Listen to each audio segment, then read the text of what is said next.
মক্কার একটা very prestigious and dignified ফ্যামিলির নারী চুরিতে ধরা পড়ল। কিসে ধরা পড়ল? সবাই বলেন কিসে? আমাদের সমাজে আসেনি এটা? আছে? ছোট না বড়? হ্যাঁ, হিসাব করে শেষ করা যায় না। 3.25 লাখ কোটি টাকা নাই উন্নয়ন প্রকল্পের নামে।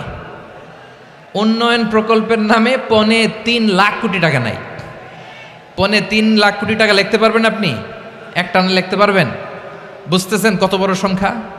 হ্যাঁ, বনু মাখজুমিয়া গোত্রের এক নারী মক্কায় চুরিতে ধরা পড়ল। বলেন তো চুরি করলে বিধান কি? কি কাটতে হবে? চুরির বিধান হলো হাত কেটে দাও। তাও সেটা গোপনে নয়, প্রকাশ্যে জনসম্মুখে হাত কেটে দাও। বনু মাখজুমিয়া গোত্রের নারী যখন চুরিতে ধরা পড়লো, সাহাবারা চিন্তায় পড়ে গেলেন। সবেমাত্র মক্কার লোকেরা কালিমা পড়ে মুসলমান হয়েছে, ইসলামের আইন কানুন তেমন জানে না, ইসলামী শরিয়ার সাথে বেশি পরিচিত নয়। এখনই যদি বিশ্বনবী চুরির যেই বিধান এটা যদি কায়েম করে হাত যদি কেটে দেয়, না জানি মক্কার লোকেরা আবার বিগড়ে যায়, না জানি মক্কার লোকেরা আবার মুরতাদ হয়ে যায়, না জানি মক্কার লোকেরা ইসলাম থেকে দূরে সরে যায়। চলো চলো, সাহাবীরা মিলে পরামর্শ করলেন, চলো বিশ্বনবীর কাছে যে বলি, ও নবী, শুধু কেবলমাত্র একমাত্র এই নারীর জন্য চুরির হাত কাটার বিধানটা আপনি একটু থামিয়ে দেন। চুরির হাত কাটার যে বিধান এইখানে একটু রহিত করে দেন, বাকিগুলা কইরেন মদিনাতে যে চলবে, কিন্তু মক্কায় এবারের জন্য মাফ করে দেন। কিন্তু কে বলবে? এই যে পরামর্শ, সাজেশন, এটা কে দিবে বিশ্বনবীর কাছে? সাহাবারা চিন্তায় পড়ে গেলেন।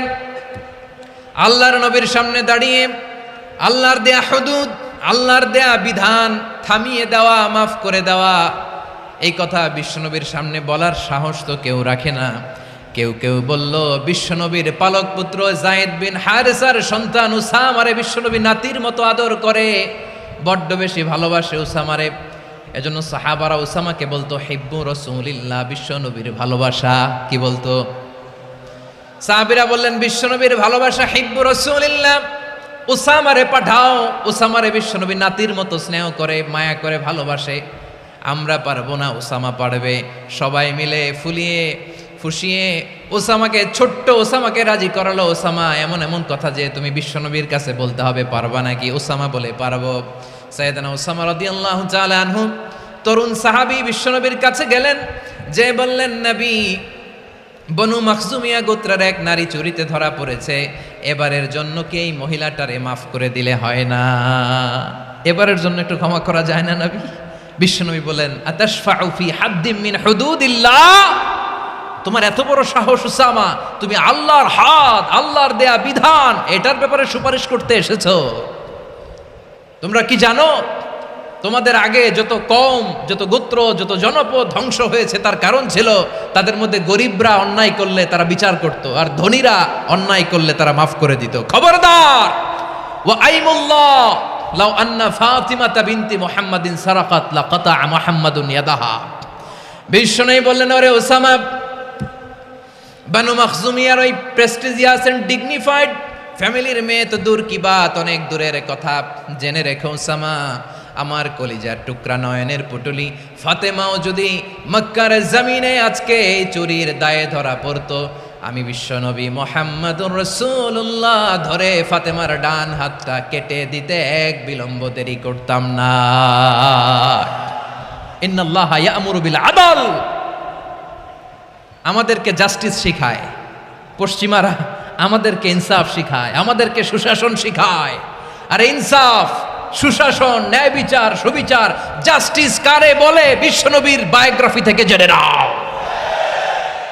এই ছিল বিশ্বনবী সাল্লাল্লাহু আলাইহি ইসলামের আদালতের নমুনা। আপনি যদি সাইয়েদনা ওমরে ফারুকের জীবনের দিকে তাকান, এমন কঠোর, এমন বীর সেনানী ছিলেন। সাইয়েদনা ওমরে ফারুক যদি রাস্তার এই মাথা দিয়ে হাঁটা শুরু করতেন, শয়তান ওমরে ফারুককে দেখলে ওই রাস্তা রেখে দিয়ে অন্য রাস্তা দিয়ে হাঁটতো। সুবহানাল্লাহ। ওমরে ফারুক রাদিয়াল্লাহু তাআলা আনহু কি পার্সোনালিটি ছিল, কি পার্সোনালিটি!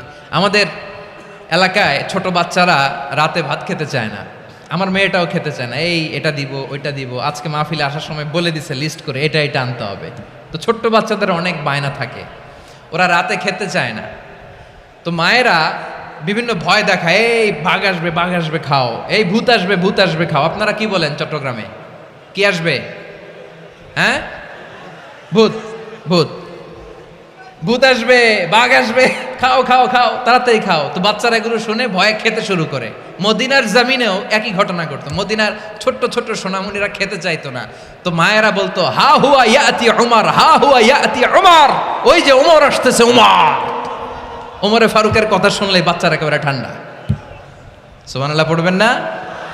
প্রভু তুমি বলেছ রাসূল দেবে না, বলনি দেবে না ওমর, বলনি দেবে না হামজা তারিক, খালিদ বিজয় সমর। প্রভু তুমি বলেছ রাসূল দেবে না, বলনি দেবে না ওমর, বলনি দেবে না হামজা তারিক, খালিদ বিজয় সমর। প্রভু তুমি বলেছ রাসূল দেবে না। আল্লাহু আকবার। ওমর ফারুক রাদিয়াল্লাহু তাআলা আনহু, ওনার কথা শুনলে গায়ের মধ্যে গুজবাম হয়, গায়ের পশমগুলো দাঁড়িয়ে যায়। সুবহানাল্লাহ বলেন। কি পার্সোনালিটি ছিল, কি ব্যক্তিত্ব ছিল। মুনাফিকরা ওমর ফারুককে জমের মতো ভয় পেতেন। শয়তান, খুদ শয়তান এই রাস্তা দিয়ে আসলে শয়তান অন্য রাস্তা দিয়ে হাঁটতো। ওমর ফারুক রাদিয়াল্লাহু তাআলা আনহুর জীবনে যদি দেখেন, তাহলে সেখানে আপনি আদালতের, ইনসাফের, সুশাসনের, জাস্টিসের নমুনা দেখতে পাবেন। কয়টা শুনবেন? সাইয়েদনা ওমর ফারুকের রাদিয়াল্লাহু তাআলা আনহুর সন্তান আব্দুর রহমান মিশরে মদ খেয়ে মদ্যপ অবস্থায় ধরা পড়েছে। মদ খাওয়ার কারণে, মদ যদি কেউ পান করে আর যদি প্রমাণিত হয়, তার বিচার হলো 80 বেত। আওয়াজ করে বলেন কয় বেত? বাংলাদেশেও তো এই আইন আছে নাকি? বাংলাদেশে আছে? হ্যাঁ, মদ খাইলে 80 বেত, এই আইন বাংলাদেশে চালু হোক। আমরা চাই কি চাই না? চাই সবাই। এজন্যই তো ইসলাম ভাল লাগে না। ইসলামকে ভাল লাগে না। ইসলামকে আউট করে রাখতে পারলেই তো এরকম বড় বড় বোতল খাওয়া যায়। একেবারে সহজ, পানির মতো সহজ, হিসাব একেবারে সহজ। ওমর ফারুক রাদিয়াল্লাহু তাআলা আনহুর ছেলে ভুল করে মদ পান করে ফেলেছিলেন। আব্দুর রহমান, ঘটনা ঘটেছে মিশরে। মিশরের গভর্নর তখন আমর ইবনুল আস রাদিয়াল্লাহু তাআলা আনহু। আব্দুর রহমানের ভাই যে গভর্নরকে বলল, গভর্নর যদি একটু দয়া করেন, খলিফার ছেলে আমার ভাই আব্দুর রহমান মদ্যপ অবস্থায় ধরা পড়েছে, জনসম্মুখে যদি আপনি বেত্রাঘাত করেন আমাদের প্রেস্টিজ থাকে না, যদি 80 বেত আপনি মারেন আমার কোনো কথা নাই, কিন্তু ঘরের ভেতরে মারেন। আব্দুর রহমানের ভাইয়ের সুপারিশ শুনে সাইয়েদনা আমর ইবনুল আস রাদিয়াল্লাহু তাআলা আনহু রাজি হয়ে গেলেন। ঘরের ভেতরে লোকচক্ষুর আড়ালে 80 বেত তিনি মানলেন। কিন্তু ঘটনাক্রমে এই কথা লুকিয়ে লুকিয়ে ঘরের ভেতরে 80 বেত মারার কথা সাইয়েদনা ওমর ফারুক মদিনা থেকে জানতে পারলেন। মদিনা থেকে তিনি ফরমান জারি করলেন, এই বিচার যেমনটি আমর ইবনুল আস আদায় করেছে, এটা প্রকৃতপক্ষে আদায় হয় নাই। আসো সবাই মদিনায় আসো, আমর ইবনুল আস মদিনায় আসো, আব্দুর রহমানও আসো, সবাই আসো, জনসম্মুখে এই বিচার কার্যকর করতে হবে। সাইয়েদনা ওমর ফারুক মসজিদে নববীর পিলারের মধ্যে নিজের ছেলেকে বাঁধলেন, আবার জনসম্মুখে 80টা বেত তার গায়ের মধ্যে মারলেন। মাজমুয়ে ফাতাওয়া ইবনে তাইমিয়া রাহিমাহুল্লাহ উনি এটা নকল করেছেন। এটা সবচেয়ে বিশুদ্ধ মত। আরো অনেক মত আছে, মারা গেছে কবরের উপর, ওগুলো বাদই দিলাম। কেমন খলিফা ছিলেন, কেমন খলিফা! পশ্চিমারা তোমরা জাস্টিস আমাদেরকে শেখাও, ইনসাফ কারে বলে, সুশাসন আমাদেরকে তোমরা শিখাও। ওমর ফারুক রাদিয়াল্লাহু তাআলা আনহু ওই বিচারকে তিনি ধর্তব্য মনে করেন নাই। মদিনাতে এনে আবার জনসম্মুখে আবার 80 বেত মেরেছেন। মিশরে ওমর ফারুক রাদিয়াল্লাহু তাআলা আনহু আমর ইবনুল আসকে গভর্নর করে পাঠালেন। সেখানে আমর ইবনুল আসের ছেলে একটা প্রতিযোগিতায় রানার আপ হয়েছে। এক মিশরি সেখানে চ্যাম্পিয়ন হয়েছে। রানার আপ বুঝতে পেরেছেন তো? রানার আপ সেকেন্ড হয়েছে, এক মিশরি হয়েছে চ্যাম্পিয়ন প্রথম। কিন্তু গভর্নরের ছেলে ও জিততে পারে নাই। ও রাগে ওই মিশরীর গায়ের মধ্যে কয়েকটা লাঠি দিয়ে বাড়ি মেরেছে। মিশরী যে মদিনাতে ওমরে ফারুকের কাছে বিচার দিলেন, আপনার গভর্নরের ছেলে অন্যায়ভাবে আমার গায়ে হাত তুলেছে। সাইয়েদনা ওমরে ফারুক আবার ফরমান জারি করলেন, আসো মদিনাতে আসো। মিশরীকে ডাকলেন। ওই মিশরের গভর্নর আমর ইবনুল আস রাদিয়াল্লাহু তাআলা আনহুকে ডাকলেন, তার ছেলেকেও ডাকলেন, সবাই বসে রইল। আমর ইবনুল আস রাদিয়াল্লাহু তাআলা আনহু মাথা নিচু করে বসে আছেন, লজ্জায় কাচুমাচু। হায় হায়, আজকে আমার ছেলের কারণে আমিরুল মুমিনিন খলিফাতুল মুসলিমিন ওমরে ফারুকের কাছে আমি জনসম্মুখে লজ্জিত হচ্ছি। সাইয়েদনা ওমরে ফারুক বললেন, এই নাও লাঠি, গভর্নরের ছেলে তোমার মাথার মধ্যে যতগুলো বাড়ি মেরেছে, আজকে জনসম্মুখে তুমি অতগুলা বাড়ি মারো। মিশরী বলে, থাক, আপনি যে ডেকে আনছেন সবার সামনে এটা বলছেন, এতেই আমি খুশি। আল্লাহু আকবার। আপনার মহানুভবতা দেখে আমি খুশি, আর অপমানের দরকার নাই। ওমরে ফারুক বলে, না, খবরদার, এই কথা মিশরী তুমি বলো না, মারো, যতগুলা বাড়ি মেরেছে মারো। বাধ্য হয়ে মিশরী আমর ইবনুল আসের সামনে ওনার কলিজার টুকরা সন্তানের মাথার মধ্যে বাড়ি মারতে আরম্ভ করলেন। ঠিক যতগুলা বাড়ি গভর্নরের ছেলে আমর ইবনুল আসের ছেলে মিশরীর গায়ে মেরেছিল, মাথায় মেরেছিল, মিশরী গুনে গুনে ততটা মারলেন।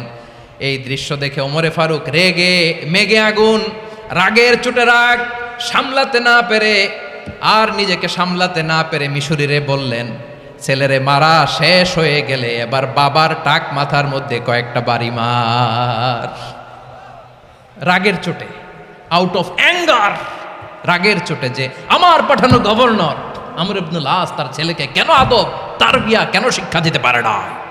ছেলেরে মারা হইলে এবার আমর ইবনুল আসের মাথার মধ্যে দুইটা মারো। এটা রাগে বলেছেন, এটা শাস্তি হিসেবে না। সুবহানাল্লাহ পড়ে। তোমরা আমাদেরকে সুশাসন শিখাও, আমাদেরকে সুশাসন শিখাও। বিশ্বনবী বলেন, আদল এটা যেন কোনো বিষয় না, এটা দিয়েই মানবিক সমাজ গড়তে হবে। আল্লাহ তাআলা কিয়ামতের কঠিন ময়দানে, যেদিন স্বামী স্ত্রীকে চিনবে না, স্ত্রী স্বামীকে দেখে পালিয়ে যাবে, বন্ধু বন্ধুরে চিনবে না, পীর সাহেব মুরিদরে চিনবে না, মুরিদ পীর সাহেবরে চিনবে না, দলের কর্মী তার নেতারে চিনবে না, নেতা তার কর্মীরে চিনবে না, বন্ধু বন্ধুরে দেখে পালাবে। এই কঠিন মুহূর্তে সূর্যটা মাথার কাছে চলে আসবে, জমিনটা তামার জমিন হবে, আজকের জমিনের মতো নয়। মানুষ ঘর্মাক্ত, ক্লান্ত, শ্রান্ত মাথার মগজগুলো কানের ছিদ্র আর নাকের ছিদ্র দিয়ে বেয়ে বেয়ে পড়বে। বিশ্বনবী ফরমান, কিয়ামতের ওই কঠিন ময়দানে 7 শ্রেণীর ব্যক্তিকে রব্বুল আলামিন তার আরশের নিচে ছায়া দিবেন। তার মধ্যে প্রথম শ্রেণীর ব্যক্তি হলো ইমামুন আদিল। ইমামুন আদিল, ন্যায়পরায়ণ শাসক, যে ইনসাফের সাথে বিচার করে, যে জাস্টিস সমাজে সার্ভ করে, যে সুশাসন নিশ্চিত করে, ওই ইমামুন আদিল। আদিল শব্দটা বুঝছেন না? ইন্নাল্লাহা ইয়া'মুরু বিল আদল, পাইছেন? আদিল। 7 শ্রেণীর ব্যক্তিকে আল্লাহ তাআলা সুশীতল আরশের নিচে ছায়া দিবেন, যেদিন তার দেয়া ছায়া ছাড়া কোনো ছায়া থাকবে না। এর প্রথম হচ্ছে ইমামুন আদিল, ন্যায়পরায়ণ শাসক। চিল্লায় বলেন সুবহানাল্লাহ। আবার বিশ্বনবী বললেন, ইন্নাল মুকসিতিনা ইনদাল্লাহি আলা মানাবিরা মিন নূর আন ইয়ামিনির রহমান। কিয়ামতের দিন যারা ন্যায়পরায়ণ হিসেবে আল্লাহর সামনে দাঁড়াবে, কিয়ামতের দিন রব্বুল আলামিন তার আরশের ডান দিকে ওই ন্যায়পরায়ণ লোকদের জন্য আরশের ডান দিকে একটা নূরের মিম্বারে তাদেরকে বসার সুযোগ করে দিবে। আল্লাহর আরশের ডান দিকে ন্যায়পরায়ণ লোকদের জন্য আল্লাহ তাআলা নূরের মিম্বার বানাবে। তার ঠিকানে কথা মনে করেছেন? আল আদাল, জাস্টিস। ইন্নাল্লাহা ইয়া'মুরু বিল আদল। আল্লাহ তাআলা এই আদালতের নির্দেশনা দেয়, সুবিচার, সুশাসন। প্রিয় ভাইয়েরা, এটা আমরা বাংলাদেশে চাই কি চাই না? এই যে অরাজকতা, এই যে অন্যায়, এই যে জুলুম, এই যে ইনকনসিস্টেন্সি সমাজের অসঙ্গতির প্রধান কারণ জাস্টিস নাই, সুবিচার নাই, সুশাসন নাই। শেষবারের মতো আওয়াজ করে বলেন তো, আমরা বাংলাদেশে আদল চাই কি চাই না? তাহলে প্রথম নির্দেশনা শেষ। আল্লাহ তাআলা তোমাদেরকে আদলের আদেশ দেন। এরপরে আল্লাহ বললেন, আমি তোমাদেরকে ইহসানের আদেশ দেই, ইন্নাল্লাহা ইয়া'মুরু বিল আদলি ওয়াল ইহসান, আমি তোমাদেরকে যেমনি আদলের নির্দেশনা দেই তেমনি ভাবে তোমাদেরকে ইহসানের নির্দেশনা দেই। ইহসান, আওয়াজ করে সবাই বলেন তো ইহসান। সবাই বলেননি, সবাই বললে এতটুকু আওয়াজ হবে আমি বিশ্বাস করি না। আওয়াজ করে বলুন আল ইহসান। ইহসান মানে কারো প্রতি সফট হার্টেড হওয়া, মহানুভব হওয়া, অনুগ্রহ পরায়ণ হওয়া, অনুগ্রহশীল হওয়া, একে অপরের প্রতি দয়াদ্র হওয়া। একে অপরের প্রতি দয়াদ্র অনুগ্রহশীল হওয়া ছাড়া মানবিক সমাজ কশিনকালেও গঠন করা সম্ভব না। প্রিয় ভাইয়েরা, সুন্দর আচরণ দিয়ে, ইহসান দিয়ে যা জয় করা যায়, নরম আচরণ দিয়ে যেটা অর্জন করা যায়, কঠোরতা দিয়ে সেটা পারা যায় না। বিষ্ণু ঈসা ইসলাম ইহসান দিয়ে, কোমল আচরণ দিয়ে, তার অনুগ্রহ দিয়ে তিনি অনেক কাফিরের হৃদয়কে জয় করে ফেলেছেন। সাইয়েদনা সুমামা ইবনে উসাল রাদিয়াল্লাহু তাআলা আনহুর কথা মনে পড়ে যায়। তিনি ছিলেন ইয়ামামার বাদশা। মদিনাতে বিশ্বনবীকে হত্যা করার নিয়তে এসেছিলেন। গোপনে গোপনে বিশ্বনবীকে হত্যা করে আবার ইয়ামামাতে তিনি ফিরে যাবেন। কিন্তু কি অবাক করা কাণ্ড, হত্যা করতে পারে নাই, সাহাবাদের হাতে তিনি ধরা পড়ে গেলেন। সাইয়েদনা সুমামা ইবনে উসাল রাদিয়াল্লাহু তাআলা আনহু হত্যার নিয়তে আসলেন, কিন্তু হত্যা করতে পারলেন না। সাহাবারা ওনাকে ধরে ফেললেন, ধরে মসজিদে নববীর পিলারের মধ্যে বেঁধে রাখলেন। সুমামা ইবনে উসাল, সিরাত থেকে শুনেন, সিরাত থেকে শোনাচ্ছি। রাদিয়াল্লাহু তাআলা আনহু ইয়ামামার অধিপতি ছিলেন। ইয়ামামা বিশ্বনবীকে হত্যার জন্য আসছেন, ধরা পড়ে গেছেন, এখন মসজিদে নববীতে বেঁধে রাখছে, তার মানে বন্দী। এখন স্ট্যাটাস কি? বন্দী, ক্যাপটিভ। বিষ্ণু ঈসা ইসলাম সাহাবাদেরকে বললেন তার খোঁজ খবর নিও, সুমামা ইবনে উসালের খোঁজ খবর নিও।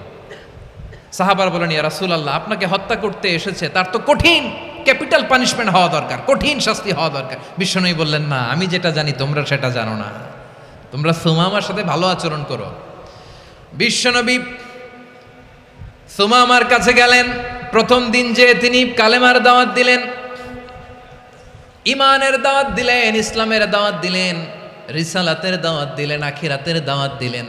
পরের দিন যে বিশ্বনবী সালাতের দাওয়াত দিলেন, যাকাতের দাওয়াত দিলেন, ইসলাম কি, কিভাবে, কেমন করে পালন করতে হয় চমৎকার আর্টিকুলেট করতে শুরু করলেন। তন্ময় হয়ে সুমামা ইবনে উসাল রাদিয়াল্লাহু তাআলা আনহু বিশ্বনবীর কথাগুলো শুনতে আরম্ভ করলো। একদিন নয়, দুই দিন নয়, টানা 3 দিন বিশ্বনবী সুমামার কাছে ইসলামকে প্রেজেন্ট করেছেন, উপস্থাপন করেছেন। আওয়াজ করে বলেন কয় দিন? 3 দিন। 3 দিন মসজিদে নববীতে বাঁধা। আর সাহাবীদেরকে বললেন তার খোঁজ খবর নিও, তোমরা যে রুটি বানাও এর মধ্যে সবচেয়ে ভালো আটার রুটিটা তারে দিও, সবচেয়ে রিফাইন্ড খেজুর, যেটা পিওর খেজুর, এটা তারে দিও।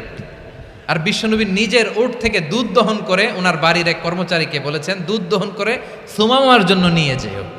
সুবহানাল্লাহ পড়বেন না? সবাই তো অবাক, ইয়ামামা থেকে আসছে নবীকে হত্যা করতে, বিশ্বনবী দেখে তারে জামাই আদর করে,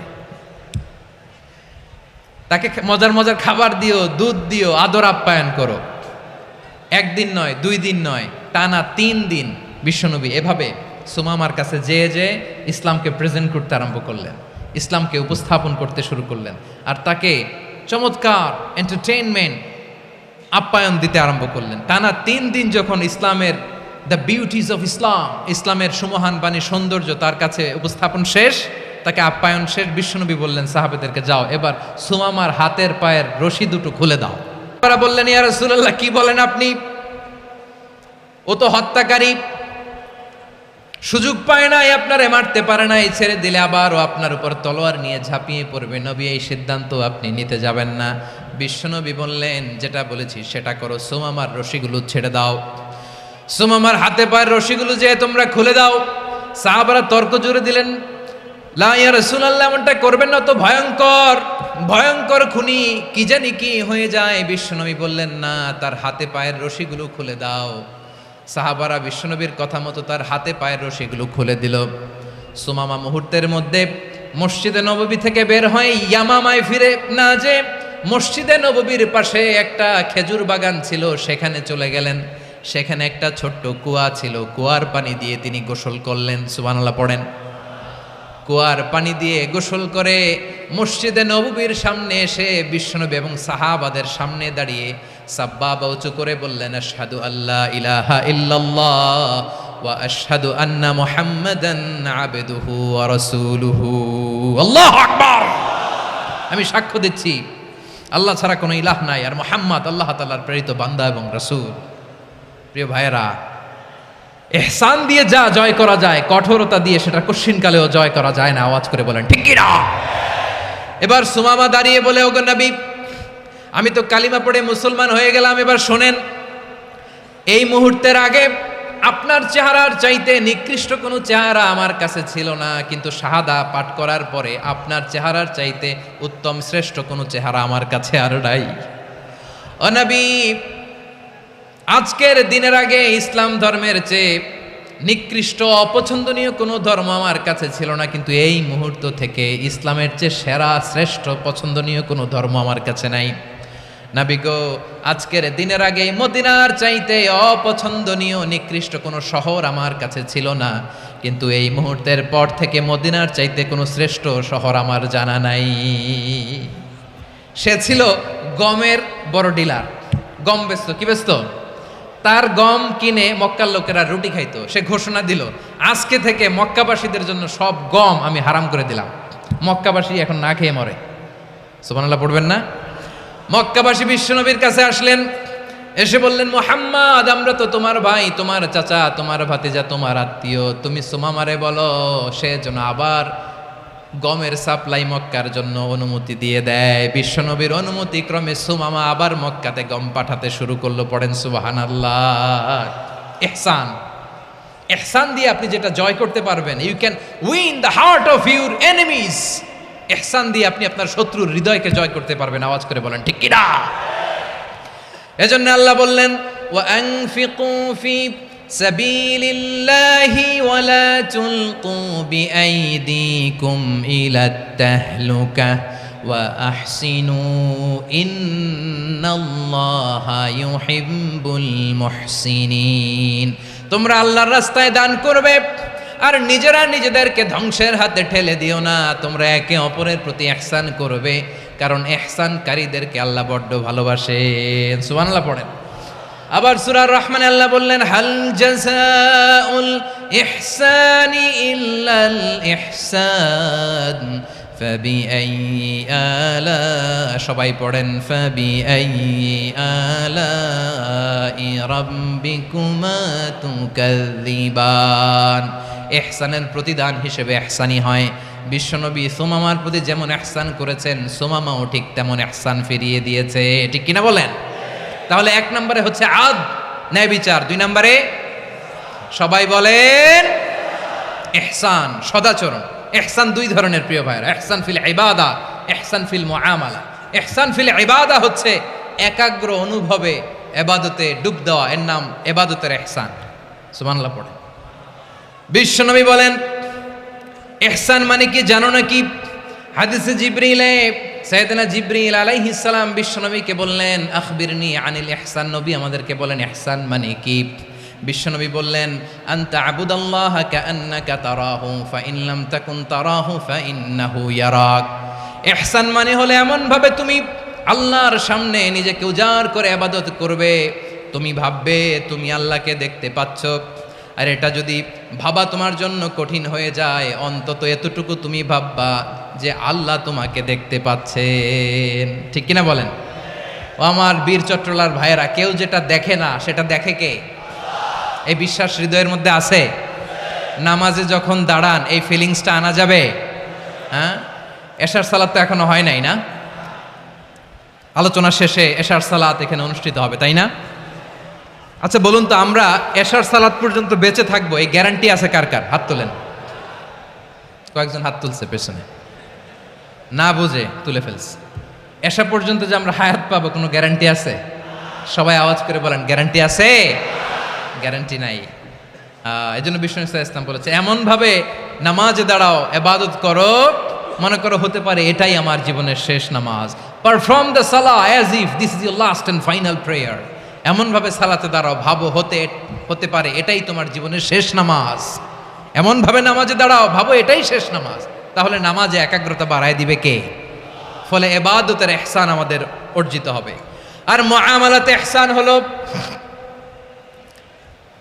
বিশ্বনবী বলেন ইন্নাল্লাহা তাবারাকা ওয়া তাআলা কাতাবাল ইহসানা আলা কুল্লি শাই ফাইদা কাতালতুম ফাআহসিনুল কিতলা ওয়া ইযা যাবাহতুম ফাআহসিনুয যাবহা ওয়ালিয়ুহিদ্দা আহাদুকুম শাফরাতাহু ওয়ালিয়ুরিহ যাবিহাতাহু। ইহসান দুই ধরনের, আওয়াজ করে বলতে হবে কয় ধরনের? সবাই বলুন আওয়াজ করে, কয় ধরনের? একটা হচ্ছে ইহসান ফিল ইবাদা, ইবাদতে ইহসান। ইবাদতে ইহসান কি? একাগ্র অনুভব দিয়ে ইবাদত করা, মন প্রাণ দিয়ে ইবাদত করা। আর মুআমালাতে ইহসান কি? সব কাজে, দৈনন্দিন কাজে, কর্মে, সামাজিক অ্যাক্টিভিটিতে কোমলতা প্রদর্শন করা, অনুগ্রহের সাথে সবকিছু করা। আল্লাহ তাআলা ইন্নাল্লাহা তাবারাকা ওয়া তাআলা কাতাবাল ইহসানা আলা কুল্লি শাই, তিনি সব কিছুর ব্যাপারে ইহসানকে আবশ্যক করেছেন, সব কিছুতে। মুমিনের সব কাজে ইহসানের পরশ থাকবে। ওয়া ইযা কাতালতুম ফাহসিনুল কিতলা, বিশ্বনবী বলেন তুমি যখন কাউকে হত্যা করো ইহসানের সাথে করো। সুবহানাল্লাহ পড়বেন না? যখন হত্যা করো তখনও ইহসানের সাথে। আচ্ছা হত্যা করবো আবার ইহসান আসবে করতে করে, তো মেরেই ফেলবো আমি। আল্লাহ, ও ভাই একজন খুন করেছে, খুনি, রাষ্ট্রীয় আইনে তার শাস্তি হয়েছে ডেথ পেনাল্টি, মৃত্যুদণ্ড। এখন মৃত্যুদণ্ড দেখে আপনি যেমনি মন চায় তেমনি মারবেন লোকটারে? ওর নাক কেটে ফেলতে পারবেন? ওর কান কাটতে পারবেন? ওর চোখ উপড়ে ফেলতে পারবেন আপনি? যেমন মন চায় তার অঙ্গহানি করা যাবে না। ইহসানের সাথে তাকে হত্যা করো। সুবহানাল্লাহ, this is Islam, this is the true essence of Islam. ওয়া ইযা যাবাহতুম ফাহসিনুয যাবহা, যখন জবাই করবে তখনও ইহসানের সাথে জবাই করো। করব জবাই, ওইখানেও নাকি ইহসান। আচ্ছা কুরবানির দিন আমরা পশুগুলোরে কি করি বলেন সবাই আওয়াজ করে? জবাই। জবাই মানে তো এটার মেরেই ফেলতেছি, একটু পরে তো টুকরো টুকরো করে গোশতগুলো খাবো, এটা তো খাবো, এটা তো মেরেই ফেলবে। বিষ্ণু বলে না, জবাইয়ের মধ্যেও মুমিনের জবের ভেতরেও ইহসানের পরশ থাকা চাই। যখন জবাই করবে প্রাণীটাকে হাত পা টাইট করে বেঁধে নাও, ছুরিটাকে শার্পেন করে নাও, ধারালো করে নাও, যাতে অল্প সময়ে জবাইটা হয়ে যায়, প্রাণীটা যাতে কম কষ্ট পায়। সুবহানাল্লাহ পড়ে। দিস ইজ কল্ড ইহসান। ইহসান আল্লাহ তাআলা যেমনি আদলের আদেশ করেছেন, ন্যায় বিচার, জাস্টিস এনশিওর করতে বলেছেন, সমাজে ইহসানের ব্যবহার, ইহসানের অনুশীলন তিনি করতে বলেছেন। এজন্য মুমিনের প্রতিটি কাজে, আমার চট্টগ্রামের ভাইয়েরা আমার দিকে তাকান, খেয়াল করে শুনুন, মুমিন জীবনের প্রতিটি কাজে ইহসানের পরশ থাকা চাই। আমরা যেন আমাদের পরিবারের প্রতি ইহসান করি, আমরা যেন আমাদের কর্মচারীদের প্রতি ইহসান করি, আমরা যেন আমাদের কলিগদের প্রতি ইহসান করি, আমরা যেন আমাদের ভাইদের প্রতি ইহসান করি। মুমিন জীবনের প্রতি কাজে ইহসানের পরশ থাকার দরকার আছে না নাই? কথা বুঝতে পেরেছেন? তাহলে আল্লাহ তাআলার তিনটা আদেশ ছিল, কয়টা গেল? ভুলে গেছে, ভুলে গেছে চট্টগ্রাম। তিনটা আদেশের মধ্যে কয়টা বললাম? প্রথমে কি ছিল?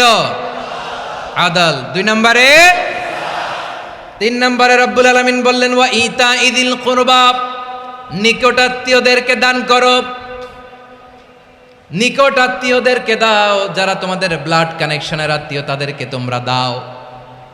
এখানে জেনারেলি বললেন দাও, কি দিব সেটা তিনি এখানে বলেন নাই, সেটা তিনি সূরাতুল ইসরার মধ্যে বলেছেন। আল্লাহ বলেন ওয়া আতিযাল কুরবা হাক্কাহ, নিকটাত্মীয়দেরকে তাদের অধিকার, তাদের প্রাপ্য তোমরা বুঝিয়ে দাও।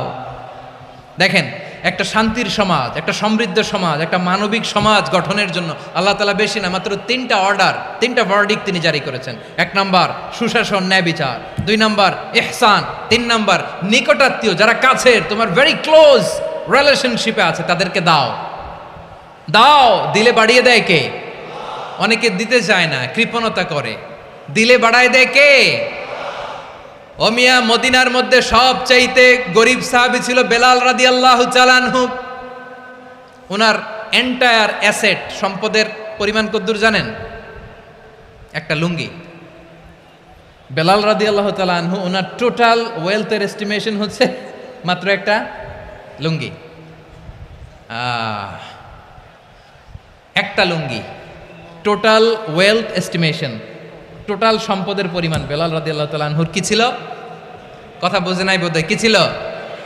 ওই বেলাল রাদিয়াল্লাহু তাআলা আনহুকে বিষ্ণু ইসলাম বলেছেন, আনফিক ইয়া বেলাল, ও বেলাল তুমিও দাও। ওয়ালা তাখশা মিন যিল আরশি ইখলালা, আরশের অধিপতির তো কোনো ঘাটতি নাই, তুমি দিলে ওই আল্লাহ তোমারে বাড়ায় দিবে। এজন্য আমার প্রিয় ভাইয়েরা, দিলে কমে না, দিলে বাড়ে। অনেকে ধরে রাখে, নতুন কিছু নিতে পারে না, হাত দিয়ে যেটা ধরে রেখেছেন এটা দিয়ে দেন, বড় একটা ধরার সুযোগ পাবেন। জোরে বলেন ঠিক কিনা? ধরেন 5 কেজি ওজনের একটা ধরে রাখছেন, এখন 10, এটা না ছাড়লে 10 কেজি ধরতে পারবেন আপনি? আচ্ছা, 10 কেজির জিনিস একটা আছে হাতে, ওইটা যদি ছেড়ে দেন তাইলেই না 15 কেজি ধরতে পারবেন? কথা বলেন ঠিক কিনা? তাহলে দিলে বাড়িয়ে দেয় কে? রব্বুল আলামিন বললেন 3 নাম্বার আদেশ হলো তোমাদের প্রতি সমাজটারে কেমন করে মানবিক সমাজ, সুন্দর সমাজ গড়বা। 3 নাম্বার আদেশ হলো ওয়া আতিদাল কুরবা হাক্কা, নিকটাত্মীয়দেরকে তাদের প্রাপ্য বুঝিয়ে দাও। এই নিকটাত্মীয়দেরকে তাদের অধিকার বুঝিয়ে দেওয়া, প্রাপ্য বুঝিয়ে দেওয়াতে আমাদের গাফলতি আছে না নাই? চট্টগ্রামে নাই? মাশাআল্লাহ আছে, আছে।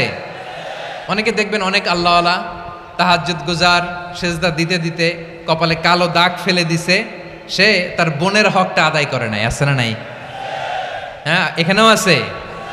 সর্বনাশ।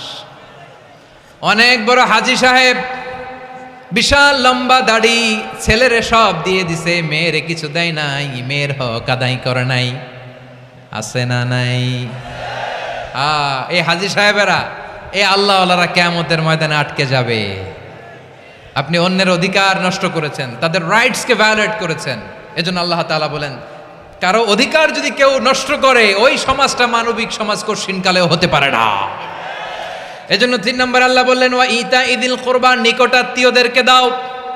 কি দিবা? তাদের অধিকার দিয়ে দাও। বোনের অধিকার বুঝিয়ে দাও, মেয়ের অধিকার বুঝিয়ে দাও, ফুফুর অধিকার বুঝিয়ে দাও। দেখবেন অনেক মায়েরা ছেলের পাতে মুরগির রান দেয়, মেয়ের পাতে দেয় মুরগির ঠ্যাং। এরকম আছে না নাই? ছেলেরা কি দেয়? মুরগির। মেয়ের পাতে কি দেয়? তো মেয়ের কি মুরগির রান খেতে মনে চায় না? মনে চায় না? এমনটা করা যাবে না। নিকটাত্মীয়দেরকে অধিকার দিয়ে দাও, নিকটাত্মীয়ের সাথে সুসম্পর্ক রাখো। আদেশটা কার? এজন্য প্রিয় ভাইয়েরা, জীবনে যদি বারাকা অর্জন করতে চান, নিকটাত্মীয়দের সাথে সুসম্পর্ক রাখতে হবে, তাদের জন্য উপহার পাঠাতে হবে। বিশ্বনবী বলেন লা ইয়াদখুলুল জান্নাতা কাতে, যে ব্যক্তি আত্মীয়তার সম্পর্ককে ছিন্ন করে দেয়, সে কঠিনকালেও আল্লাহর জান্নাতে ঢুকবে না। আপনি কি এটারে সহজ হাদিস মনে করছেন? এটা সহজ কথা? আপনি ভাবছেন আপনার নামাজ আপনারে বাঁচাতে পারবে, আপনার রোজা বাঁচাতে পারবে, আপনার তাহাজ্জুদ আপনারে বাঁচাতে পারবে? আপনি অধিকার নষ্ট করলে কিছুই আপনারে বাঁচাতে পারবে না। এজন্য নিকট আত্মীয়দেরকে দিতে হবে বেশি বেশি। বিশ্বনবী বলেন ইন্না সাদাকাতা আলাল মিসকিনি সাদাকা ওয়া আলা যির রাহিমি ইসনাতান সাদাকাতুন ওয়া সিলা। মিসকিন রে দান করলে শুধু দানের সওয়াব হয়, নিকট আত্মীয়কে দান করলে 2টার সওয়াব হয়, সাদাকার সওয়াব হয়, আবার আত্মীয়তার বন্ধন অটুট রাখার সওয়াব হয়ে যায়। আবার বিশ্বনবী বললেন মান সাররাহু আইয়ুবসাতা লাহু ফি রিজকিহি ওয়া ইউনসালাহু ফি আসারিহি ফালইয়াসিল রাহিমা। যে ব্যক্তি তার রিজিকের প্রশস্ততা চায় আর হায়াতে বরকত চায়, সে যেন তার আত্মীয়ের সাথে সুসম্পর্ক রাখে। আমার প্রিয় চট্টলার ভাইয়েরা, আমাদের রিজিক বাড়ুক, এটা আমরা চাই কি চাই না? সবাই চান? হ্যাঁ, আমাদের রিজিকে প্রশস্ততা আসুক, চাই কি চাই না? আমাদের হায়াতে বরকত আসুক, আমরা চাই কি চাই না? এই 2টা যদি চান, তাহলে নিকটাত্মীয়দের সাথে সুসম্পর্ক রাখবেন। পারবেন? তাহলে সমাজটারে মানবিক সমাজ বানায় দিবে কে? 3টা আদেশ চলে গেল। কয়টা? আওয়াজ করে বলেন। 1 নম্বরে কি ছিল? 2 নম্বরে? 3 নম্বরে নিকটাত্মীয়দেরকে দান। আপনাদেরকে আরো শোনার আগ্রহ আছে? আপনাদের মনোযোগ আছে না গেছে? কষ্ট হচ্ছে না? মাশাআল্লাহ, মাশাআল্লাহ। তাকবীর পড়ুন, লিল্লাহি তাকবীর।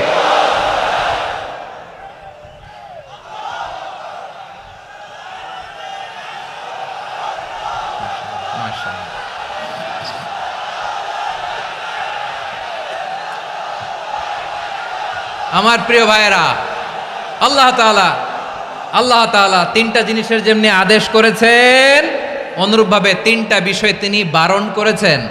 নিষেধ করেছেন, ওগুলোর কাছেও যাওয়া যাবে। শুনবেন শুনবেন, রাব্বুল আলামিন বলেন ওয়ায়ানহা আনিল ফাহশাই ওয়াল মুনকারি ওয়াল বাগি। আমি যেমনি তিনটি বিষয়ে আদেশ করলাম, অনুরূপভাবে তিনটি বিষয়ে বারণ করলাম, নিষেধ করলাম। আমার এক নাম্বার নিষেধাজ্ঞা হলো অশ্লীলতার প্রতি। ফাহশা, ওয়ায়ানহা আনিল ফাহশা, আল্লাহ তাআলা অশ্লীলতাকে নিষেধ করেছেন। কোন জিনিসকে? সবাই বলুন, কোন জিনিসকে? যত ধরনের, যত টাইপের, যত ক্যাটাগরির অশ্লীলতা হতে পারে সব অশ্লীলতাকে হারাম করেছেন কে? ফাহশা মানে কি? কথায়, কাজে, আচরণে, কমেন্ট, ফেসবুকের কমেন্টসে যত ধরনের নোংরামো আছে, যত ধরনের অশ্লীলতা আছে, এটাকে আরবিতে বলে ফাহশা। এটাকে কি বলে? রাব্বুল আলামিন বলেন কুল ইন্নামা حرم ربي الفواحش ما ظهر منها وما بطن। ও নবী, আপনি বলে দেন আমার রব প্রকাশ্য অপ্রকাশ্য, স্পষ্ট কিংবা অস্পষ্ট, দৃশ্যমান কিংবা অদৃশ্যমান সব অশ্লীলতাকে হারাম করেছেন। সব ধরনের অশ্লীলতা হারাম, সব ধরনের। আল্লাহ তাআলা আমাদেরকে অশ্লীলতা থেকে বাঁচায়, অশ্লীলতা থেকে তিনি আমাদেরকে হেফাজত করুক, পড়েন আমিন। এবার বলেন, আমাদের সমাজে অশ্লীলতা আছে না নাই? চট্টগ্রামে নাই? আমি কই নাই, ওনারা বলে আছে। দেখছেন, আমি সামহাও বাঁচায় দেওয়ার ট্রাই করতেছি, আমি সামহাও বাঁচায় দেওয়ার ট্রাই করতেছি, ওনারা বলে আছে। অশ্লীলতা নানা ভাবে, নানা নামে, নানা মোড়কে আমাদের সমাজে আছে না নাই? সংস্কৃতির নামে, ফ্যাশনের নামে, বিনোদনের নামে, উপন্যাসের নামে, কনসার্টের নামে অশ্লীলতা আছে না নাই? আপনি দেখেছেন কনসার্টগুলোর অবস্থা? এই যে আতিফ আসলাম যে আসছে আমাদের দেশে, তারপর কে কে আসছে, আমাদের তরুণ তরুণীরা, আমাদের যুবক যুবতীরা, আমাদের জেনজিরা, কি অবস্থা ওইখানে? হ্যাঁ, কি অবস্থা? কে বাঁচাবে ওদের? কে রক্ষা করবে ওদের ইমানের, ওদের চরিত্রের হেফাজতের গ্যারান্টি কে দিবে? কনসার্টের নামে অশ্লীলতা আছে না নাই? ছেলে মেয়ে একে অপরকে জড়ায় ধরতেছে, একে অপরকে চুমু খাচ্ছে, প্রকাশ্যে দিবালোকে গণমানুষের সামনে। আল্লাহ তাআলা এই অশ্লীলতা থেকে আমাদেরকে বেঁচে থাকতে বলেছেন, বেঁচে থাকতে বলেছেন। রূপালী জগতের নামে অশ্লীলতা আছে না নাই? এই টার্মটা আপনারা জানেন না? রূপালী জগৎ কি জগৎ? আসলে কি রূপালী জগৎ না অন্ধকার জগৎ? আমার বোনেরা, আপনাদেরকে যে কি বলে তারা বুঝায়, রূপালী জগৎ শুনেই আপনি ভরকে যাবেন না। রূপালী জগতে যে নারী যত বেশি উলঙ্গ, সে নাকি তত বেশি সাহসী। জানেন, বলে এটা একটা সাহসী নারী, খুব সাহসী পদক্ষেপ তার। যত বেশি শরীর থেকে কাপড় নামাতে পারবে, যত বেশি বস্ত্রহীন হয়ে নিজেকে প্রেজেন্ট করতে পারবে, সে নাকি তত বেশি সাহসী। আমার চট্টলার ভাইয়েরা, শয়তানের প্রথমে এজেন্ডা ছিল বনি আদমকে বস্ত্রহীন করা। সে আদম এবং হাওয়া আলাইহিস সালামকে নিষিদ্ধ গাছের ফল খাইয়ে তাদেরকে বস্ত্রহীন করেছে। এই জামিনেও সে আমাদেরকে বস্ত্রহীন করতে চাইবে। এই রূপালী জগতের নামে তারা এটা করে। আমার প্রিয় বোনেরা, আপনি জানেন না আপনার দাম কত। ওরা আপনাদেরকে বিজ্ঞাপনের সস্তা পণ্য বানাতে চায়। ওরা আপনাদেরকে ওদের ভোগের লিপসার টুলস বানাতে চায়। ওরা আপনাদেরকে দিয়ে ওদের খায়েশ পূরণ করতে চায়। এটা আপনাদের জন্য মোটেও ডিগনিটি নয়, এটা আপনাদের জন্য সম্মান নয়। আপনার সম্মান শালীনতায়, আপনার সম্মান হেজাবে, আপনার সম্মান ভদ্রতায়, আপনার সম্মান আপনার ডিসেন্ট পোশাকে। পোশাক বলে দেয় এই নারীটা ভদ্র না অভদ্র। পোশাক বলে দেয় এই মেয়েটা কোন ঘরের মেয়ে। আওয়াজ করে বলেন ঠিক কিনা? আপনি জানেন না, আপনার এই সস্তা পণ্য বানায়, ভোগের পণ্য, বিলবোর্ডে আপনাকে উলঙ্গ করে উপস্থাপন করে। এই অশ্লীলতার সাথে ইসলামের কোনো সম্পর্ক। এজন্য আল্লাহ বলেন, আমি অশ্লীলতাকে হারাম করেছি। অশ্লীলতাকে হারাম করার প্রথম কারণ হলো এর মাধ্যমে মানবতাকে অপমানিত করা হয়। কারণ মানুষের সম্মান মানুষের পোশাকে। মানুষ যখন পোশাকহীন হয়ে যায়, বস্ত্রহীন হয়ে যায়, তার সম্মান কমে যায়, ঠিক কিনা? অশ্লীলতাকে হারাম করার প্রথম কারণ হচ্ছে মানুষ মানুষকে অপমান করে। একটা নারী, সে তো সম্মানিত, নারী যে কত সম্মানিত নারীর এটা বুঝেই নাই। বিশ্বনবী বলেন, আর দুনিয়া কুল্লুহা মাতা ওয়া খায়রু মাতা'আদ দুনিয়া আল মারআতুস সালিহা। আমার বোনেরা, 5টা প্যান্ডেলে আপনারা এলইডিতে আমার আলোচনা শুনছেন, আমি জানি। আপনাদের এই গর্ভ যে কত দামি আপনি জানেন না। আপনার পেট থেকেই আসবে আগামী দিনের সালাহুদ্দিন আল আইয়ুবী। আপনার পেট থেকেই আসবে অনাগত দিনের ইমাম মাহদী আল মুনতাযর। আপনার পেট থেকেই আসবে অনাগত দিনের ফয়সাল, ওয়াসিম, মুগ্ধ, আবু সাইদের মতো বীর যোদ্ধা।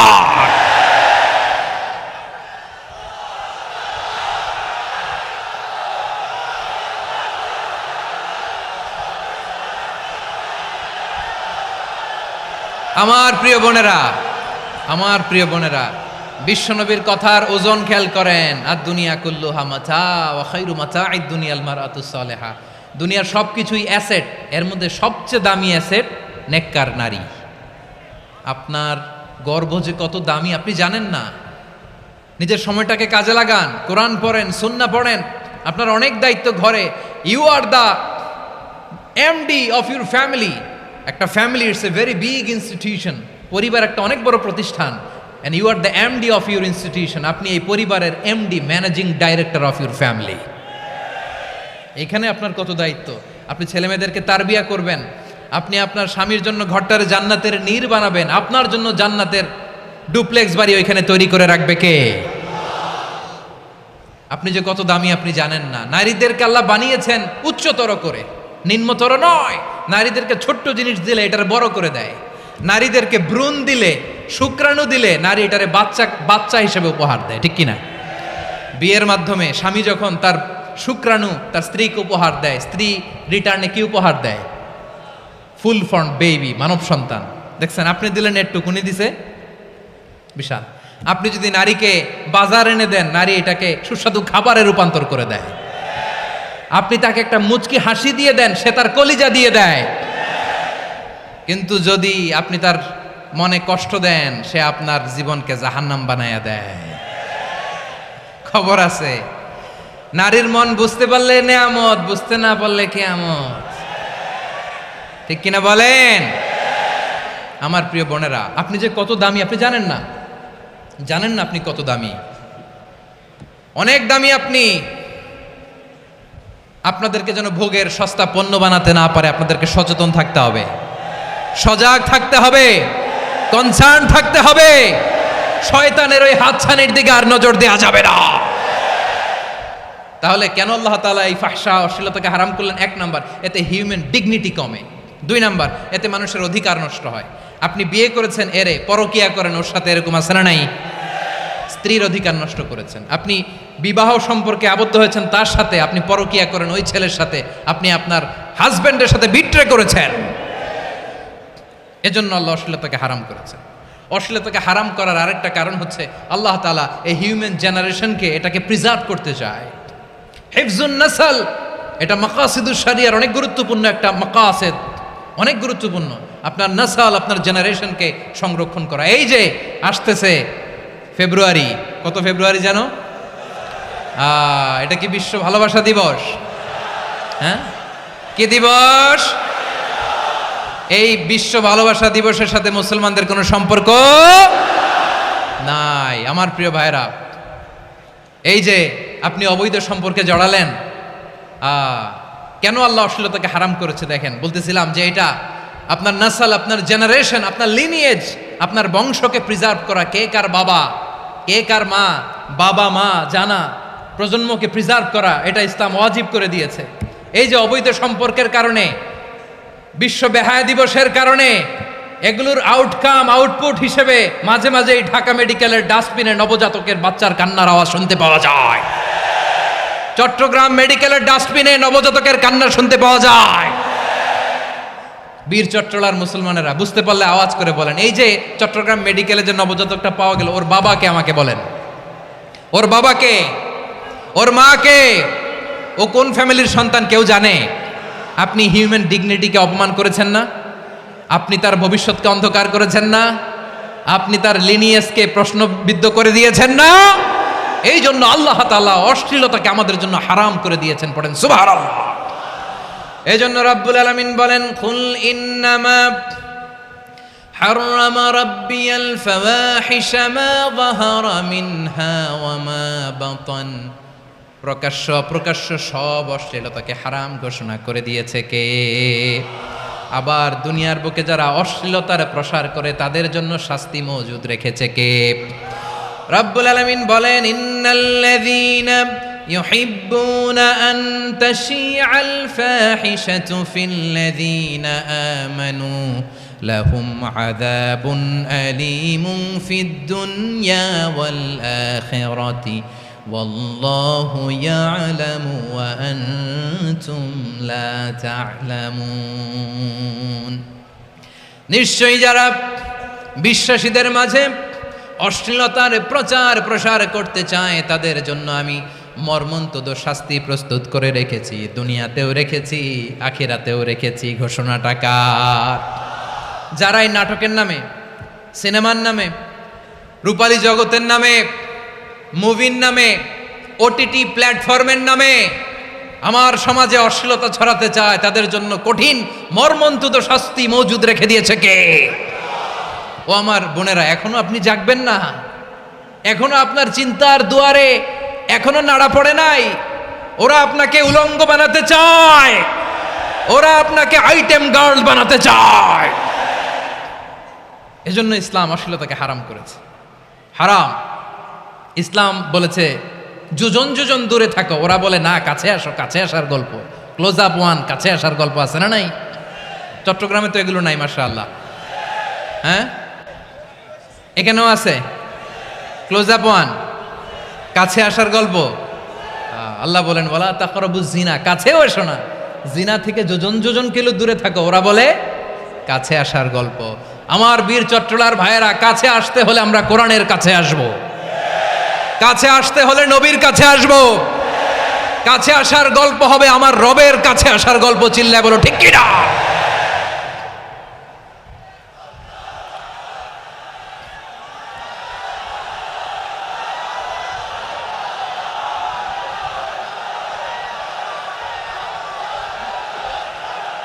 বসুন বসুন আমার ভাইয়েরা।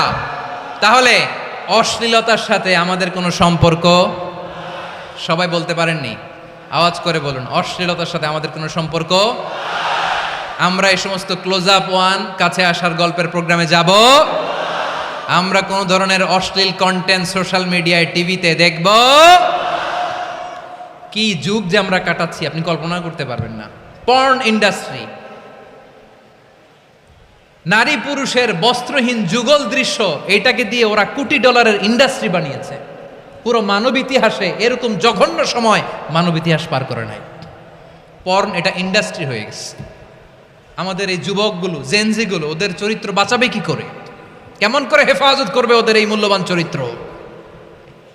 আমার প্রিয় ভাইয়েরা, এই অশ্লীলতার দ্য লেটেস্ট ভার্সন হচ্ছে LGBTQ, শরীফ থেকে শরীফা। শুনছেন আপনারা? দেখতে পুরুষ, আসলেই পুরুষ, সুস্থ একজন পুরুষ, 4 সন্তানের বাবা, বলে আমি মনে মনে নারী। দেখতে নারী, সুস্থ নারী, আসলেই সে দিব্যি একজন নারী, বলে আমি মনে মনে পুরুষ। সবচেয়ে ভয়ঙ্কর অশ্লীলতার সবচাইতে লেটেস্ট ভার্সন হচ্ছে এই ট্রান্সজেন্ডারিজম। সুস্থ পুরুষ তার বায়োলজিক্যাল গ্রোথকে হরমোন দিয়ে স্টপ করে দিয়ে সে সার্জারি করে নারী হতে চায়, সুস্থ নারী পুরুষ হতে চায়। পুরুষ পুরুষের প্রতি সেক্সুয়ালি আকর্ষণ বোধ করে, এটা লূত আলাইহিস সালামের কওমের মধ্যে ছিল। এটাকেও আল্লাহ কোরআনে ফাহিশা বলেছেন। ওয়ালুতান ইয ক্বালা লিকাওমিহি আতাতুনাল ফাহিশাতা মা সাবাকাকুম বিহা মিন আহাদিম মিনাল আলামিন। লূত আলাইহিস সালাম বললেন, তোমরা কি এমন এক অশ্লীল কার্যক্রমে ডুব দিলে নাকি যেটা গোটা বিশ্বের কেউ কখনো করে নাই, তোমরাই প্রথম করেছো? পড়েন নাউযুবিল্লাহ। এই পশ্চিমের এই রোগ আমার দেশে যেন আসতে না পারে, আমাদের সজাগ থাকতে হবে। প্রিয় ভাইরা, চিল্লায় বলেন ঠিক কিনা? পশ্চিমের অবস্থা ভয়ঙ্কর। পাশ্চাত্যে আমি যুক্তরাষ্ট্রে ছিলাম অনেকদিন, কয়েক মাস, বিভিন্ন স্টেটে ঘুরেছি। গার্ডিয়ানরা উদ্বিগ্ন, ছেলে মেয়েদেরকে, ছোট্ট ছেলে মেয়ে, ওদেরকে জিজ্ঞেস করে, তুমি how do you feel right now inside yourself? তুমি ভিতরে ভিতরে কেমন ফিল করো? তোমার কি ছেলে ছেলে লাগে না মেয়ে মেয়ে লাগে? আচ্ছা বলেন, এই ছোট্ট বাচ্চাটাও কি এগুলো জেন্ডার অ্যাসাইনমেন্ট বলতে এগুলো কিছু বুঝে? এইভাবে মিসগাইড করা হচ্ছে। কৌতূহল বশত ছোট্ট ছেলে যদি বলে আমার তো মেয়ে মেয়ে লাগে, তখন বলে যে না তুমি মেয়ে, ছেলে না। মা বাবা বাধা দিলে ওকে আলাদা গভর্নমেন্ট হাউসে নিয়ে যায়। ভয়ঙ্করতম অবস্থা। আমরা একটা সময় শুনতাম যে হুজুর আমার ছেলেটা খুব ভালো, হাফেজে কোরআন, আল্লাহওয়ালা। হুজুর আমার ছেলে দাড়ি রাখছে, আল্লাহওয়ালা। হুজুর আমার ছেলে 5 ওয়াক্ত সালাত জামাতের সাথে পড়ে, তার মানে আল্লাহওয়ালা। পশ্চিমে যে আমি কি শুনছি জানেন? ওরা বলে হুজুর আমার ছেলেটা ইউনিভার্সিটির একটা মেয়ের সাথে প্রেম করে, ও খুব আল্লাহওয়ালা, হুজুর দোয়া করবেন। এর কারণ ওদের কাছে আল্লাহওয়ালার ক্রাইটেরিয়া হচ্ছে হুজুর আমার ছেলেটা আরেক ছেলেরে পছন্দ করে নাই, আমার মেয়েটা আরেক মেয়েকে ভালোবাসে নাই, এজন্য আমার ছেলেটা আল্লাহওয়ালা, হুজুর ওর জন্য একটু দোয়া করে দিয়েন। কি চ্যালেঞ্জ ওরা ফেস করতেছে। ওনার ছেলে যে আরেক ছেলেরে বিয়ে করবে না, এটাতেই উনি খুশি যে আলহামদুলিল্লাহ আমার ছেলেটা একটা মেয়েরে ভালোবাসে, আমার মেয়েটা একটা ছেলেরে ভালোবাসে, মানে এটা খুব আল্লাহওয়ালা। নাউজুবিল্লাহ পড়তে পারলেন না? এজন্য অশ্লীলতার সাথে আমাদের কোনো সম্পর্ক। রব্বুল আলামিন বলেন ওয়ায়ানহা আনিল ফাহশাই ওয়াল মুনকারি ওয়াল বাগি। 3টা জিনিসকে আমি নিষিদ্ধ করলাম। 1 নাম্বার হলো ফাহশা, অশ্লীলতা। 2 নম্বরে হলো মুনকারের সমস্ত মন্দ কাজ। আপনাদের মনোযোগ আছে না? শেষ করে দিব? আর 2-1 মিনিট শুনবেন? আচ্ছা বলি তাহলে, আর 2-1 মিনিট। তাহলে নিষেধাজ্ঞা জারি করেছেন 3টা জিনিসের উপর। 1 নাম্বার কি? ফাহশা, অশ্লীলতা। 2 নাম্বার মুনকার। মুনকার মানে হচ্ছে যত মন্দ কাজ, খারাপ কাজ, বাজে কাজ, এটার বলে মুনকার। এটার কি বলে? আপনারা পড়ছেন না তা'মুরুনা বিল মা'রুফি ওয়া তানহাউনা আনিল মুনকার। ভালো কাজের আদেশ, সৎ কাজের আদেশ, অসৎ কাজের নিষেধ। মুনকার, মুনকার হচ্ছে মানুষের স্বাভাবিক বিবেকবোধ যেটাকে খারাপ বলে, ওইটাই মুনকার। পৃথিবীর সব আসমানি গ্রন্থ যেটাকে খারাপ বলেছে, মানুষের স্বাভাবিক বিবেকবোধ যেটাকে খারাপ বলেছে, এগুলো সব মুনকার। যেমন ইফটিজিং, এটা কি ভালো না খারাপ? মজুদদারি, খাদ্যে ভেজাল দেওয়া, ওজনে কম দেওয়া, মাছে ফরমালিন মিশানো, চাঁদাবাজি, টেন্ডারবাজি, দখলবাজি, এগুলো আমাদের স্বাভাবিক বিবেকেই বলে এগুলো খারাপ, এগুলো হচ্ছে মুনকার। আল্লাহ তাআলা এই মুনকার থেকে আমাদেরকে বেঁচে থাকতে বলেন, আর শয়তান এই মুনকারের প্রতি আমাদেরকে উদ্বুদ্ধ করে।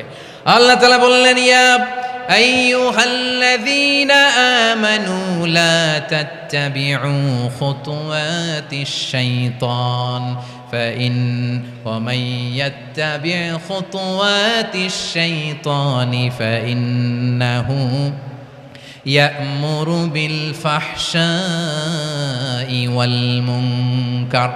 আল্লাহ বললেন ও আমার গোলামেরা শোনো শোনো, ও আমার বিশ্বাসী বান্দারা খবরদার, তোমরা কশিনকালেও শয়তানের পদাঙ্ক অনুসরণ করবে না, কারণ শয়তান তোমাদেরকে অশ্লীলতা এবং মন্দ কাজের দিকে উদ্বুদ্ধ করে। আমাদের কাজ হচ্ছে শয়তান আমাদেরকে যেদিকে নিতে চায় আমরা তার উল্টা দিকে যাব, ঠিক কিনা বলেন? শয়তান এই মন্দ কাজকে আমাদের কাছে বিউটিফাই করে, চাকচিক্যময় করে আমাদের সামনে উপস্থাপন করে। এজন্য আল্লাহ বলেন মুনকারকে থামাতে হবে, মুনকার প্রতিরোধ করতে হবে। মুনকার প্রতিরোধের দায়িত্ব শুধু আমাদের নাকি? শুধু আপনার খতিব সাহেবের, ইমাম সাহেবের, নাকি মুসলিম উম্মার সবার? আওয়াজ করে বলুন, মুনকার অসৎ কাজ প্রতিরোধের দায়িত্ব কার? রাব্বুল আলামিন বলেন কুনতুম খায়রা উম্মাতিন উখরিজাত লিন-নাসি তা'মুরুনা বিল মা'রুফি ওয়া তানহাউনা আনিল মুনকার। তোমাদেরকে শ্রেষ্ঠ জাতি করে জমিনের মধ্যে আবির্ভূত করা হয়েছে, যাতে করে তোমরা জমিনের ভেতরে সৎ কাজের আদেশ করতে পারো আর অসৎ কাজের নিষেধ করতে পারো। উম্মা কুনতুম খায়রা, তাহলে গোটা উম্মার দায়িত্ব, এটা বুঝতে পারছেন তো? আচ্ছা আরো নিচে আসেন। এরপরে আল্লাহ বললেন শুধু উম্মা না, এই জমিনের রাজত্ব আমি যাদের হাতে দেই, এই জামিনের মালিক আমি যাদেরকে বানিয়ে দেই, যাদেরকে আমি সরকারের দায়িত্ব দেই, তাদেরকেও মুনকার প্রতিরোধের দায়িত্ব দিয়েছে কে? আল্লাহ বলেন যারা ক্ষমতার মসনদে বসেছে তাদেরকে 4 দফা কর্মসূচি আমি আল্লাহ দিলাম। আওয়াজ করে বলেন কয় দফা? আল্লাহ বলেন আল্লাযীনা ইম্মাক্কান্নাহুম ফিল আরদি আকামুস সালাতা ওয়া আতাউয যাকাতা ওয়া আমারু বিল মা'রুফি ওয়া নাহাউ আনিল মুনকার ওয়ালিল্লাহি আকিবাতুল উমুর। যারা এই জমিনের উত্তরাধিকার হয়েছে তারা 4 দফা কর্মসূচি নিয়ে সামনে আগাবা। সালাত কায়েম করবা, যাকাত আদায় করবা, সৎ কাজের আদেশ দিবা, অসৎ কাজ থেকে মুনকার প্রতিরোধ করবা। আদেশটা কার? আমার প্রিয় চট্টলার ভাইরা, পুরো উম্মার দায়িত্ব মুনকার প্রতিরোধ করা, সরকার প্রধানের দায়িত্ব মুনকার প্রতিরোধ করা। এরপর আল্লাহ বলেন প্রতিটা ফ্যামিলির যিনি প্রধান সিইও বাবা, প্রত্যেক বাবারও দায়িত্ব এই মুনকার প্রতিরোধ করা। আওয়াজ করে বলেন ঠিক কিনা?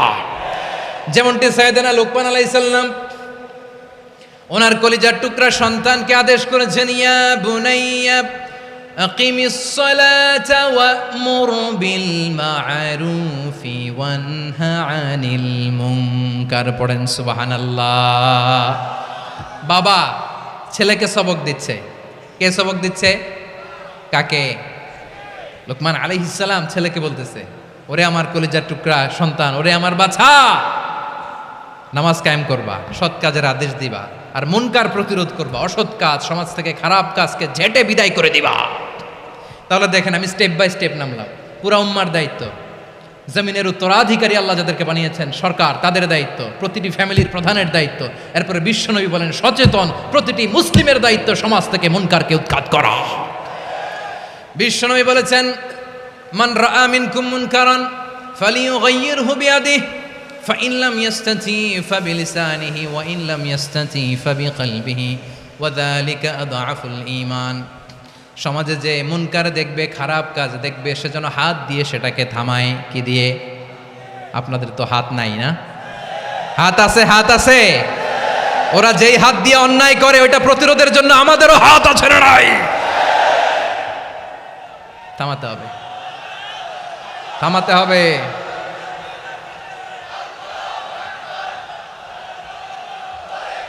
বসুন আমার প্রিয় ভাইয়েরা, ওরা ওদের যেই হাত দিয়ে টেন্ডারবাজি করে, চাঁদাবাজি করে, ইফটিজিং করে, দখলবাজি করে, যেই হাত দিয়ে, ওই মুনকার থামায় দেওয়ার জন্য আল্লাহর দেয়া আমাদেরও 2টি হাত আছে না নাই?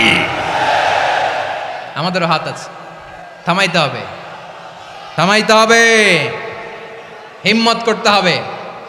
আমার প্রিয় ভাইয়েরা, না থামালে আমরাই ডুববো শেষমেশ। আমাদের বাঁচার জন্য হলেও থামাইতে হবে। রব্বুল আলামিন বলেন ওয়াত্তাকু ফিতনাতাল লা তুসিবান্নাল্লাযীনা যালামু মিনকুম খাসসা। ও আমার গোলামেরা, ওই আযাবকে ভয় করো যে আযাব যখন আমি জমিনের বুকে পাঠাই শুধু জালেমদেরকেই মারি না, আলেমদেরকেও মারি। আযাব যখন আসে তখন শুধু জালিমই মরে না, আলেমও মরে। জানেন মুসা আলাইহিস সালামের পায়ে একবার একটা লাল পোকা কামড় দিয়েছে, লাল পিঁপড়া। লাল পিঁপড়া কামড় দিলে খুব আরাম লাগে না? কি লাগে? হ্যাঁ, জলে না?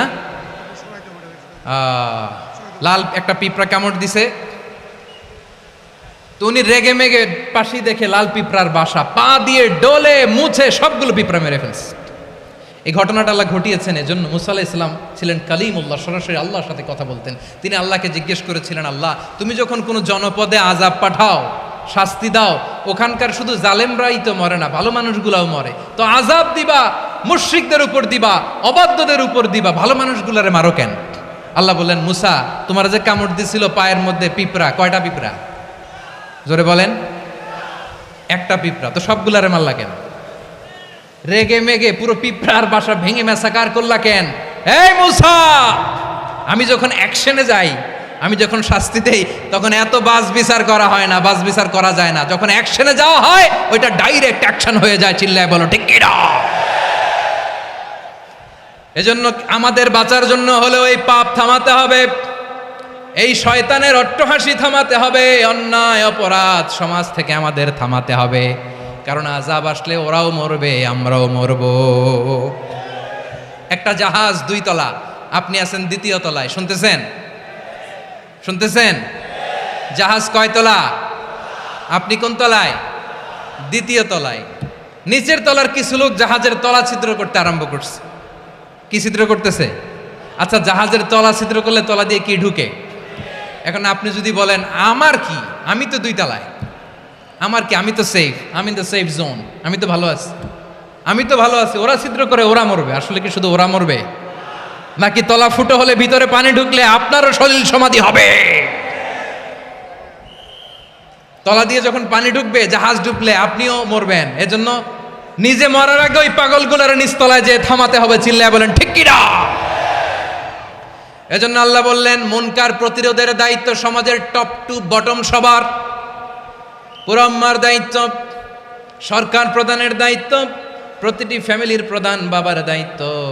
বিশ্বনবী বললেন প্রতিটি সচেতন মুসলিমের দায়িত্ব। এজন্য মুনকার প্রতিরোধ করার দরকার আছে না নাই?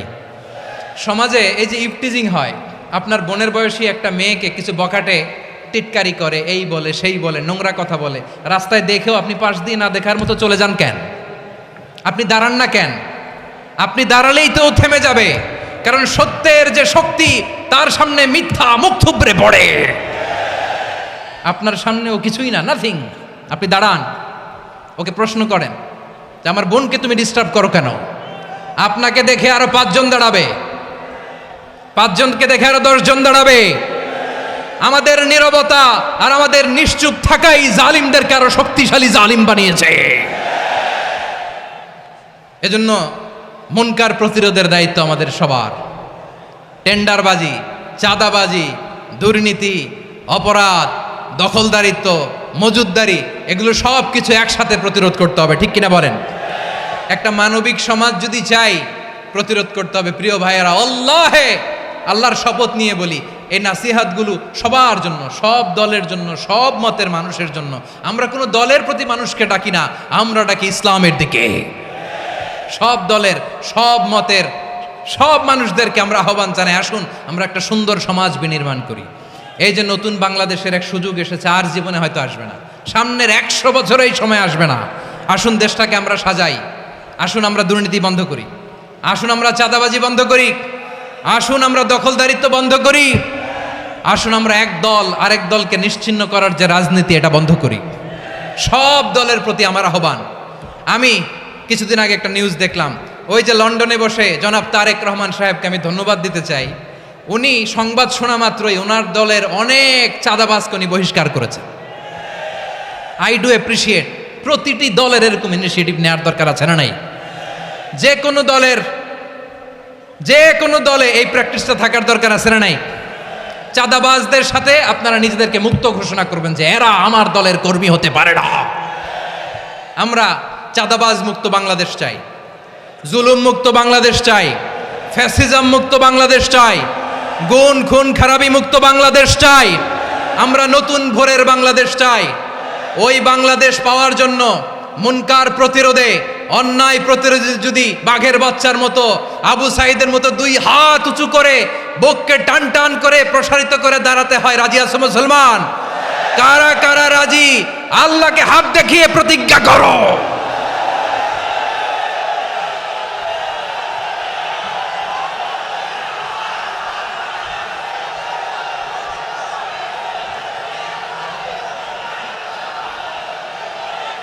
আমার প্রিয় ভাইয়েরা, বসুন বসুন আমার ভাইয়েরা। রাব্বুল আলামিন বলেন, ওয়ায়ানহা আনিল ফাহশাই ওয়াল মুনকারি ওয়াল বাগি ইয়াইদুকুম লাআল্লাকুম তাযাক্কারুন। বসুন। আল্লাহ বললেন, আমি অশ্লীলতাকে নিষেধ করি, আমি সব ধরনের মন্দ কাজকে নিষিদ্ধ করি, সব শেষে আমি সীমা লঙ্ঘনকে তোমাদের জন্য নিষিদ্ধ করি। আলোচনা মনে আছে তো? না ভুলে গেছেন? নিষিদ্ধ করেছেন কয়টা জিনিস? 1 নম্বরে অশ্লীলতা, 2 নম্বরে মুনকার তথা সব মন্দ কাজ, 3 নম্বরে আল বাগি, সীমালঙ্ঘন, ক্রসিং দ্য লিমিট। সীমালঙ্ঘন করা ভালো না। We all should know our limits. চিল্লায় বলেন ঠিক কিনা? একই আয়াতে আল্লাহ বললেন, কুল ইন্নামা হাররামা রাব্বিয়াল ফাওয়াহিশা মা যাহারা মিনহা ওয়া মা বাতানা ওয়াল ইসমা ওয়াল বাগিয়া বিগাইরিল হক। অন্যায়ভাবে যে অবাধ্য হয়, যে সীমালঙ্ঘন করে, তাদেরকেও আমি এটা হারাম করে দিলাম। সীমালঙ্ঘন করা হারাম, সীমালঙ্ঘন করা হারাম। আল্লাহ বারবার বারবার আমাদেরকে ওয়ার্নিং দেয়। যখন আমরা থামি না তখন আল্লাহ ধরে, আর যখন ধরে তখন ছাড়ে না।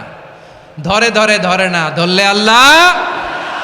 ফেরাউনকে কিন্তু হুট করে ধরে নাই, আপনারা জানেন 9 বার ওয়ার্নিং দিয়েছে। ফেরাউনকে আল্লাহ তাআলা ওয়ার্নিং দিয়েছিল কয়বার? বীর চট্টলার বীর সেনানীরা আওয়াজ করে বলেন, ফেরাউনকে ধরার আগে ওয়ার্নিং দেওয়া হয়েছিল কয়টা?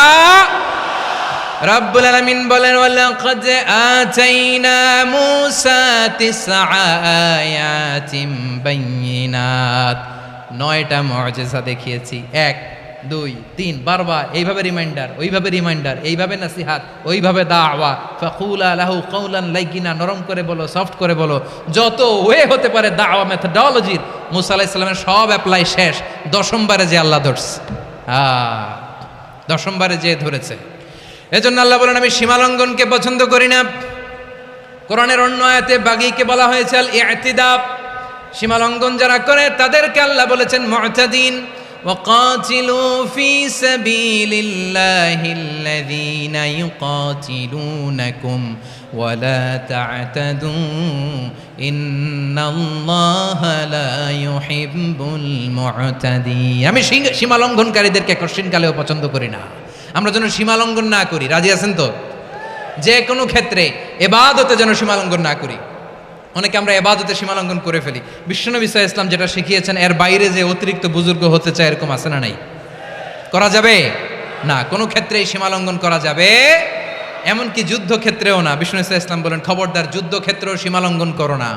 কি সুন্দর ইসলাম আমরা পেয়েছি। বিশ্বনবী বলেন, খবরদার যুদ্ধের ময়দানে কোনো নারীর গায়ে হাত তোলো না, কোনো শিশুর গায়ে হাত তোলো না, কোনো গবাদি পশু হত্যা করো না, কোনো শস্য ক্ষেত্র ধ্বংস করো না, ইবাদতরত অন্য ধর্মের কোনো সন্ন্যাসীর গায়ে হাত তুলো না। বলেন সুবহানাল্লাহ। তাহলে আমরা সীমালঙ্ঘন করতে পারবো? প্রিয় ভাইরা, একটা সুখী, সমৃদ্ধ, শান্তির সমাজ, মানবিক সমাজ যদি আমরা গঠন করতে চাই, আমাদের আল্লাহর দেয়া কয়টা আদেশ মানতে হবে বলেন দেখি? সবাই বলেন কয়টা? আর বেঁচে থাকতে হবে কয়টা জিনিস থেকে? আওয়াজ করে বলেন কয়টা? আচ্ছা, আদেশ নাম্বার 1 কি ছিল বলেন? আল্লাহর আদেশ কি? 1 নাম্বার আদাল, ন্যায়পরায়ণতা। আমরা সুবিচার, সুশাসন, ন্যায় বিচার চাই কি চাই না? 2 নম্বরে কি ছিল? মাশাআল্লাহ, আওয়াজ করে বলেন 2 নম্বরে কি ছিল? ইহসান। আমরা যেন সবার প্রতি দয়া পরবশ হই, ইহসান করি। 3 নম্বরে কি ছিল?